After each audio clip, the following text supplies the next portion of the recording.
Hi, my name's Clay, and I decided to do my project on the Discovery Park landslides.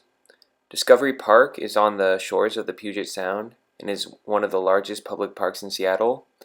The landscape is made up of mostly forests, prairies, beaches, and bluffs, which are along the ocean, which are the homes to the landslides. Discovery Park was made officially into a park in the early 1970s from a land surplus of the U.S. Army's Fort Lawton. The Army wanted to sell the land back to the city in 1938, but the city refused because of the geographic maintenance concerns with the landslides. But eventually the Army gave the land back to the city.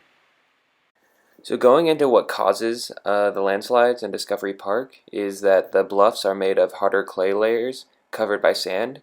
A slow degradation of the wall will happen from wave erosion, and additionally, when it rains or snows, water trickles down into a porous layer on top of the fine-grained clay on the bluffs, which is fairly resistant to water erosion. And from here, the water follows gravity downhill and emerges at lower elevations as hot springs and seeps. This trickling process makes contact between clay and sand weak, making the slope susceptible to sliding.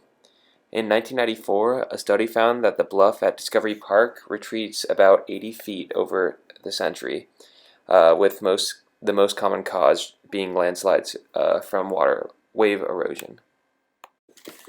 So the geological significance of the slides is that the slides provide much needed sediment that builds the beaches. This, in combination with the waves undercutting the base of the bluffs, results in the sandy beaches that can be seen in low tide. By creating sandier beaches, over time, the landscape became more conducive to clams and other species, which changed the local diet. Additionally, the landslides made way for lagoons, which provided a habitat for shellfish. Additionally, landslides shaped the environment for the development of new species. For example, red alders and big leaf maples would colonize that in the disturbed lands with the constant change from landslides.